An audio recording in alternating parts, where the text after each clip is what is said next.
সবজি খেতে যারা পছন্দ করে না তারাও কিন্তু চাইনিজ সবজি পেলে খায়। আসসালামু আলাইকুম, আশা করি সবাই ভালো আছেন। তাহলে চলুন আজকে একটা চাইনিজ ভেজিটেবলের সহজ রেসিপি দেখে নিয়ে যাই। আমি বেশ কয়েক রকমের সবজি এইভাবে করে একটু লবণ দিয়ে সেদ্ধ করে নিচ্ছি।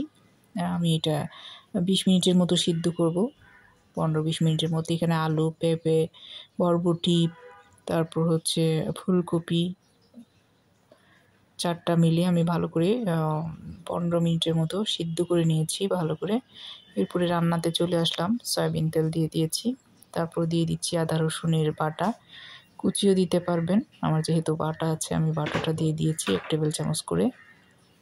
এখন কিছু সময় একটু ভেজে নিয়ে এখানে দিয়ে দিব আমি একটা চিকেন আমি কেটে রেখেছি, বুকের মাংস একটু পিস করে কেটে নিয়েছি। আপনারা যা যেরকম ইচ্ছা সেভাবে দিতে পারবেন। আমি এভাবে করে একটু ছোটো ছোটো টুকরা করে কেটে দিয়ে দিয়েছি। যেহেতু বাসায় খাবো আসলে আমি খুব তাড়াহুড়া করে এই রান্নাটা করে নিচ্ছি। বাচ্চারা দেখা যায় যে সবজি খেতেই চায় না, ওদেরকে চাইলে আপনারা এইভাবে করে রান্না করে দিতে পারেন। এই শীতের সিজনে যেহেতু অ্যাভেলেবেল সবজি পাওয়া যায়, ফ্রেশ সবজি। কিছু সময় আমি খুব ভালো করে এটা ভেজে নিচ্ছি, চিকেনটা যাতে কুক হয়ে যায়। উল্টে পাল্টে ভেজে নিব। এখানে আপনারা চাইলে বাটার অথবা ঘিও দিতে পারেন।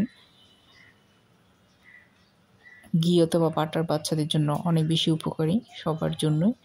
আর একটুখানি আমি লবণও দিয়ে দিয়েছি চিকেনের পরিমাণ করে। আর আমি সবজি সিদ্ধ করার সময় কিন্তু তখনও লবণ দিয়েছিলাম। এখানে দিয়েছি এখন গোলমরিচের গুঁড়া 1 চা চামচ দিয়েছি আমি গোলমরিচের গুঁড়া। আপনারা এগুলো আসলে স্বাদ অনুযায়ী দিতে পারবেন। লবণ দেখে যদি কোনো কিছু কম লাগে তাহলে এটা দিতে পারবেন আপনারা, যে যার স্বাদ মতো করে দিয়ে দিবেন। এখন আমি এখানে দিয়ে দিব সবজি, যে সিদ্ধ করে সবজি রেখেছিলাম সেই সবজিগুলা। আর আমি সবজির যে পানিটা সেটাও কিন্তু এখানে দিয়ে দিব। সবজি সিদ্ধ করা পানিটা আমি ফেলে দেব না, কারণ সবজি সিদ্ধ করে যে পানিটা ফেলে দিলে কিন্তু সবজির সব পুষ্টিগুলো চলে যাবে। আপনারা চাইলে এইভাবে সিদ্ধ না করেও এখানে দিয়ে সিদ্ধ করতে পারবেন। আমার কাছে মনে হয় সিদ্ধ করে রাখাই ভালো। অনেকে বলে যে একটু কাঁচা কাঁচা শক্ত শক্ত থাকলে খেতে ভালো লাগে। আসলে এতটা শক্ত থাকলে খেতে ভালো লাগে না, মোটামুটি একটু সিদ্ধ হতে হয়। তাই আমি আগে থেকে সিদ্ধ করে নিয়েছি, যেহেতু আমার সবজিটাও একটু বেশি পরিমাণে ছিল। এখন খুব ভালো করে নেড়ে ছেড়ে নিচ্ছি, দেখতেছেন। কিছু সময় ভালো করে নেড়ে ছেড়ে নিয়ে দিয়ে দিচ্ছি আমি বেশ কিছু পেঁয়াজ এভাবে করে দিয়ে দিলেও হয়ে যায়, এটা আপনি খুলে যাবে। এখানে কুচি করাও পেঁয়াজ ছিল বেশ কিছু, আর ছিল ক্যাপসিকাম, আর হচ্ছে কাঁচামরিচ দিয়েছি 10-12টা কাঁচামরিচ। এখন আবার ভালো করে একটু নেড়ে ছেড়ে দিচ্ছি, মশলাগুলো যাতে সবজির সাথে মিশে যায়, চিকেন মশলা সব কিছু ভালো করে মিক্স হয়ে যায়। বেশ কিছুক্ষণ নেড়ে চেড়ে দিয়ে তারপর হচ্ছে এখানে আমি সেই সবজি সিদ্ধ করা পানিগুলো দিয়ে দিব। এই যে এগুলো আমি সবজিগুলো সিদ্ধ করে রেখেছিলাম, ওই পানিগুলা লবণ দিয়ে সিদ্ধ করেছি যেহেতু, এখানে আমি লবণটা চেক করে তারপরে যদি প্রয়োজন হয় দিয়ে দিব। এখন আবার ঢাকনা দিয়ে আমি কিছু সময় সিদ্ধ করব, একটু রান্না করব আর কি।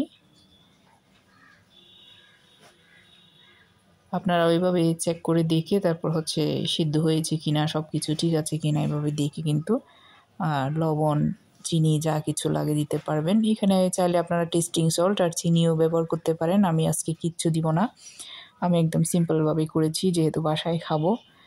এই যে সয়া সস দিয়ে দিচ্ছি 1 টেবিল চামচ। আর এই যে কর্নফ্লাওয়ার দিয়ে দিয়েছি আমি 1 টেবিল চামচ কর্নফ্লাওয়ার, অল্প একটু পানিতে গুলিয়ে সেটা দিয়ে দিয়েছি সবার পরে। এখন একটু নেড়ে ছেড়ে আর একটু 5 মিনিটের মতো আমি রান্না করব। দেখছেন পানিটা অনেক বেশি রয়ে গিয়েছে, সমস্যা নেই, এটা একটু রান্না হওয়ার পর আরও ঝোলটা টেনে আসবে।